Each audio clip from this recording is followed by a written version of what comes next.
হইচই বা জি5-এ কোনো নতুন সিরিজ এলে বিশ্বাস করুন আমার সত্যি খুব ভয় করে, যখন আমি ভাবি যে 7টা এপিসোড ধরে ওটাকে সহ্য করতে হবে। নির্ঝর মিত্রর আগের কাজ ডাইনি আমার বেশ ভালোই লেগেছিল, আমি ওই সিরিজের অনেক আসপেক্টস প্রেস করেছিলাম, কিন্তু কুইন্সের টিজার এবং ট্রেলার দেখার পর আমার এক্সপেকটেশন একদমই লো ছিল। তো তাও আমি সাহস করে দেখেই ফেললাম কুইন্স। কিন্তু হইচই এর অবস্থা আপনারা জানেনই, খুবই বাজে অ্যাপ। এবং 12টা থেকে বসে থাকার পরেও যখন দেখলাম যে কুইন্স দেখা যাচ্ছে না, তখন আমি দেখে ফেললাম জি5-এর তার কাটা। বলতেই পারেন আমিও একটা তার কাটাই, নাহলে ওটা আর কেউ দেখে না। তো আজকে আপনাদের সামনে এমন দুটো কাজ তুলে ধরবো যাদেরকে পাকিস্তানি গভর্নমেন্ট অস্কার দেবে। নমস্কার and welcome to Thrash Hour. আজকে আমরা কথা বলবো নির্ঝর মিত্রর কুইন্স এবং তার কাটা শ্রমিক রয় চৌধুরীকে নিয়ে, সরি শ্রমিক রয় চৌধুরীর তার কাটা নিয়ে।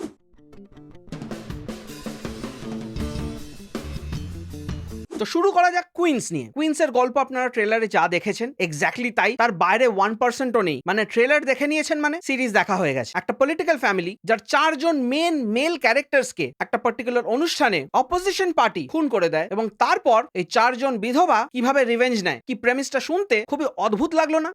গল্পটা আরো অদ্ভুত। নির্ঝর মিত্র ডাইনি বানানোর সময় যতটা এফর্ট দিয়েছিলেন, এখানে উনি ছবিটাকেই ডাইনি বানিয়ে ফেলেছেন।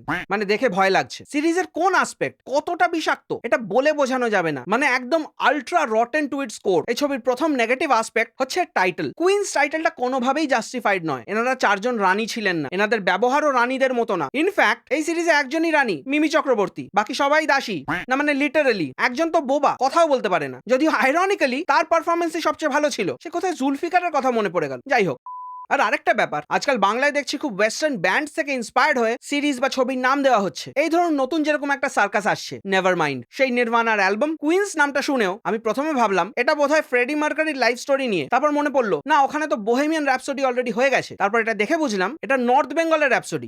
জঘন্য কাস্টিং এবং জঘন্য পারফরমেন্স, একটা অ্যাক্টরের পারফরমেন্সও পাতে দেওয়ার মতো না। প্রত্যেকের রোবট, কাঠের মতো, একজনও ডায়লগ ডেলিভার করতে পারছে না, তাদের শরীর দিয়ে কোনো এফার্টই বেরোচ্ছে না। এই সিরিজটাকে যাত্রাপালা বললে যাত্রাপালাকে ছোট করা হবে। ওখানে লোকে এফার্ট দেয়, প্রচুর খাটে ওগুলোর পেছনে। এখানে শুধু পয়সার আদান প্রদান হয়েছে, এফার্টের নয়। ডায়লগ বলছে মনে হচ্ছে গাছের গুড়ি দিয়ে ডায়লগ গুলো বেরোচ্ছে, মুখ খুলছে না। মিমি চক্রবর্তীর কি হরেবল পারফরমেন্স, ওনার লোয়ার জ মুভ করছে না, ওনার চোখের নিচ থেকে কোনো মুভমেন্টই নেই মুখের। এবার সেটার কারণ কি আশা করি আপনারা সবাই জানেন। ওনাকে একটা অদ্ভুত ক্যারেক্টার দেওয়া হয়েছে যেটার সাথে ওনার পার্সোনালিটি বা ফিজিক্যাল অ্যাপিয়ারেন্স কোনোটাই যাচ্ছে না। উনি প্রত্যেক সিনে জামা বদলে নিচ্ছেন, ওনার প্রত্যেক সিনে ক্লিন অ্যান্ড কেম্পড লুক, যেটা কি করে হচ্ছে বোঝা যাচ্ছে না। 4জন মহিলাকে রাখার কি দরকার সেটাও বুঝলাম না, যখন কারোর কোনো কন্ট্রিবিউশনই নেই স্টোরিতে। একটা কি ক্যারেক্টারকে দেখানো হয়েছে বোবা, অথচ সেই ক্যারেক্টার ট্রেটটার কোনো ইম্পর্টেন্সই নেই স্টোরিতে। এক একটা সিনকে বারবার করে রিপিট করা, 7খানা এপিসোড পে অফ ফিলার্স দিয়ে ভরিয়ে দেওয়া, একটা স্টোরিকে জোর করে নন লিনিয়ার করা, যেখানে এমন কিছু টাইম গ্যাপ নেই যার জন্য ওটাকে নন লিনিয়ার করতে হতো। স্ক্রিন প্লের কোনো বাঁধন নেই, র্যান্ডমলি শর্টস গুলোকে জুড়ে দেওয়া হয়েছে, কন্টিনিউইটি এক্সিস্টই করে না। ট্রেলারে একটা সিন আছে যেখানে মিমি চক্রবর্তীর নখ উপড়ে নেওয়া হলো, ঠিক তার পরের সিনেই ওর আঙুল ফুললি হিল্ড এবং কোনো টাইম জাম্প নেই। ক্লাইম্যাক্সে পরিষ্কার আঙুলটা দেখা যাচ্ছে,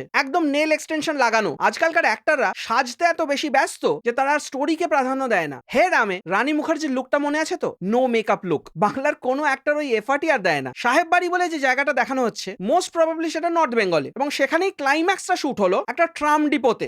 নর্থ বেঙ্গলে ট্রাম চলে আমি ফার্স্ট টাইম জানলাম। যারা নর্থ বেঙ্গল থেকে এই ভিডিওটা দেখছেন আপনারা একটু কমেন্ট করবেন তো যে নর্থ বেঙ্গলে এরকম কোনো জায়গা আছে কিনা। লজিক্যাল ফ্যালাসিস, প্লট হোলস এগুলো ভর্তি। এটা মাথা দিয়ে না হাঁটু দিয়ে লেখা হয়েছে। একটা অত বড় মাপের পলিটিক্যাল ফ্যামিলি যার 4খানা মেল ক্যারেক্টারকে মেরে দেওয়া হলো, তাদের বাড়িতে কেউ নেই, কোনো পলিটিক্যাল ইন্টারভেনশন, ন্যাশনাল লেভেলের নিউজ কভারেজ কিছু হলো না। এবং যার কথা বলা হচ্ছে সে এমপি ইলেকশনের কথা মেনশন করছে, পঞ্চায়েত ইলেকশন না। তার মানে স্কেলটা বুঝতে পারছেন। বাড়িতে একটা লোক নেই। যখন প্রথম সিনে খুনটা হলো তখন একটাই সিকিউরিটি গার্ড, সেই এসে মারছে, তাকে আটকানোরও কেউ নেই। ভাই এই গল্পগুলো কি চাচা চৌধুরী থেকে তুলে এনে লেখা? স্টোরিতে ডিসক্রিপশনের কোনো ব্যাপার নেই, everything is blunt in your face. মানে একটা জিনিস আপনি বুঝতে পারছেন, বাট ডিরেক্টর জোর করে আরো 5বার ওটাকে দেখাচ্ছে, আরো 5টা অ্যাঙ্গেলে দেখাচ্ছে যাতে আপনি বুঝতে পারেন। পুরো ফাঁপা গল্প, একটা এপিসোডে শেষ হয়ে যায়। মানে জোর করে মিমি চক্রবর্তীকে একটা গডফাদার ক্যারেক্টার দেখানোর জন্য এই স্টোরিটা বানানো হয়েছে, এবং ওই রোলটা উনি ক্যারিও করতে পারছিলেন না। ওনাকে মানি শট দেওয়া হচ্ছে, এমন এমন অ্যাঙ্গেলে ওনাকে শুট করা হচ্ছে, ক্লোজ আপস নেওয়া হচ্ছে যেন আহা কি এক্সপ্রেশন, অথচ মুখ নড়ছে না। মনে হচ্ছে আসল মিমি ভেতরে রয়েছে, বাইরে একটা মাস্ক। সিনকে ভালো করে শুট করতে হয়, স্ক্রিন প্লে ভালো করে সাজাতে হয়, ভালো কাস্টিং করতে হয়, পেছনের টেমপ্লেট মার্কা ব্যাকগ্রাউন্ড মিউজিক বসিয়ে দিলে কোনো জিনিসই এলিভেটেড হয় না। শ্রীমান নির্ঝর মিত্র যে একটা ওয়েব সিরিজ করে ঝরে যাবেন এটা আমি বুঝতে পারিনি। কি জঘন্য অ্যাকশন কোরিওগ্রাফি, তার উপরে বিভৎস ডায়ালেক্ট, মানে যেরকম বাজে ডায়লগ ডেলিভারি সেরকমই বাজেভাবে লেখা হয়েছে ডায়লগ গুলো। এটা কোন রিজনাল ডায়ালেক্ট আপনি বুঝতে পারবেন না, কারণ একজন এক একটা ডায়ালেক্টে কথা বলছে, যার যেটা কমফোর্টেবল মনে হয়েছে সে সেভাবেই বলছে। অরিজিৎ দত্তকে সাজানো হয়েছে লেপচা। ভাই অরিজিৎ দত্তকে কোন অ্যাঙ্গেলে লেপচা লাগে আমাকে একটু বলো তো। হ্যাঁ, রবার্ট ডাউনি জুনিয়র ট্রপিক থান্ডারে আফ্রিকান আমেরিকান সেজেছিলেন, but that was part of the story line, it was a comedy. Morgan ফ্রিম্যানকে কি আমি ককেশিয়ান সাজাতে পারবো?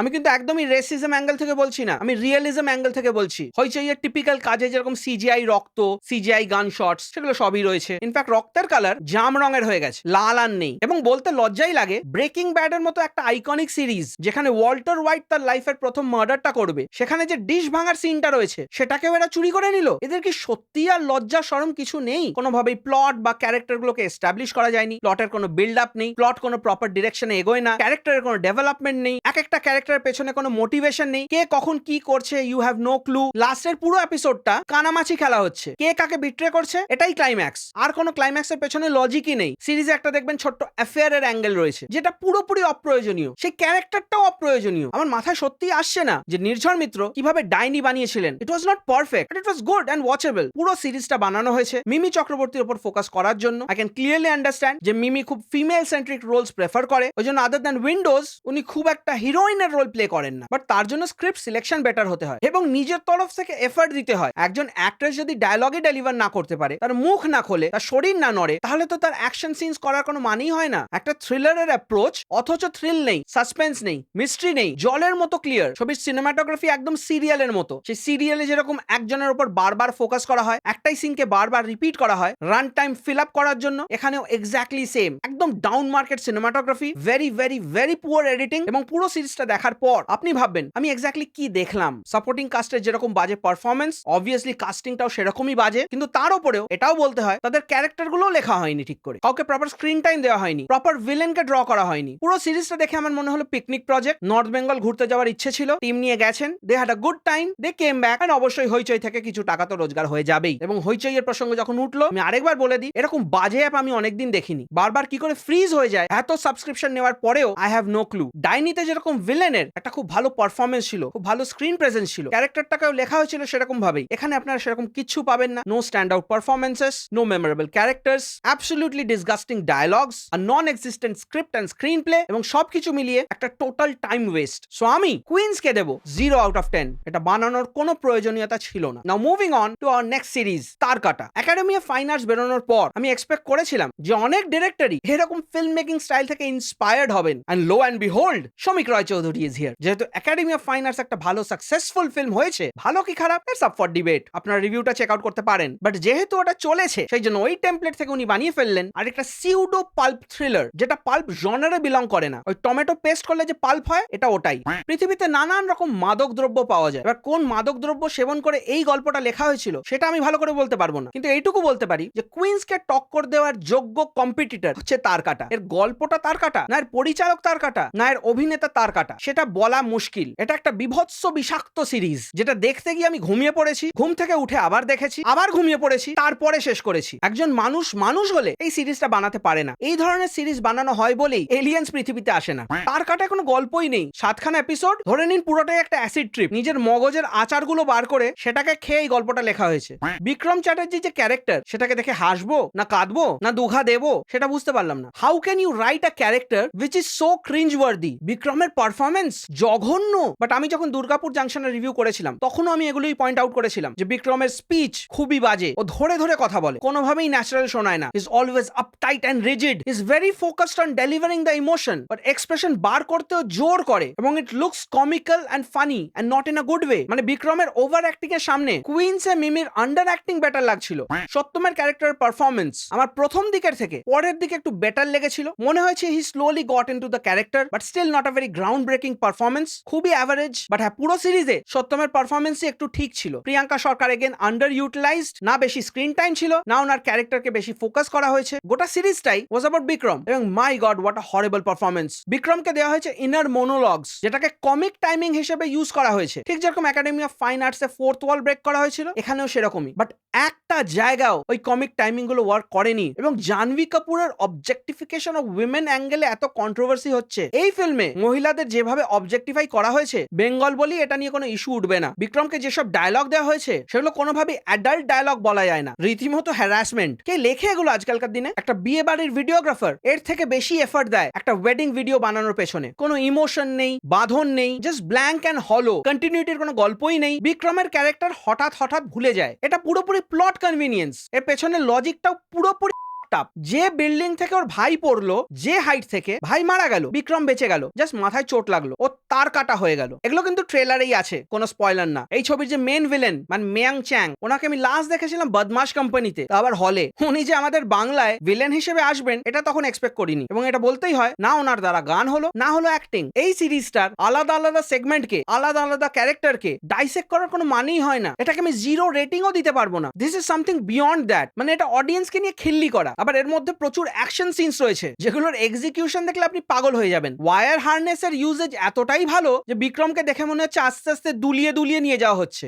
একটা অ্যাকশন সিনকে কিভাবে শুট করতে হবে ডিরেক্টর সেটাই জানেন না। এদের ডিরেক্টর করে কে? How do this people keep on getting work? যত এফর্ট দর্শক দেবে আমরা পাশে দাঁড়াবো, আর এনাদের এফর্ট 0। মানে এনাদের মতে যা ইচ্ছে বানাবো সেটাই দেখো, এবং দেখে বাজে বললে চলবে না। যে টাকা এটা মার্কেটিং আর পিআর এর পেছনে খরচ করে, সেই টাকাটা যদি এরা ফিল্ম মেকিং এর পেছনে খরচ করতো, বা ন্যূনতম সেটা যদি নিজেদের ফিল্ম মেকিং এর এডুকেশনের পেছনে খরচ করতো, তাহলে হয়তো বেটার ফিল্ম বানাতো। তার কাটাকে আমি কোনোভাবে কোনো ওয়েব সিরিজ বা ফিল্মের ক্যাটাগরিতেই ফেলতে পারবো না। It is one of the most disgusting pieces of work I have ever seen. তাই জন্য আমি তার কাটাকে রেটিং দেওয়ার ক্যাটাগরিতেই আর ফেলছি না। তো এই ছিল আমার views and opinions on Queens and তার কাটা, দুখানা জঘন্য কাজ যেটা দেখে ফেললাম ব্যাক টু ব্যাক। আশা করছি আজকের এই ভিডিওটা আপনাদের ভালো লেগেছে। যদি ভালো লেগে থাকে তাহলে একটা লাইক, শেয়ার আর সাবস্ক্রাইব করে দেবেন। আপনাদের কোনো মতামত, সাজেশন বা ওপিনিয়ন থাকলে কমেন্ট সেকশনে নিশ্চয়ই জানাবেন। You can follow me on Instagram, Twitter and Facebook. আপনারা দেখছেন থ্রাশ আওয়ার। আমি আপনাদের হোস্ট টম থ্রাশ, এবং দেখা হচ্ছে পরের ভিডিও।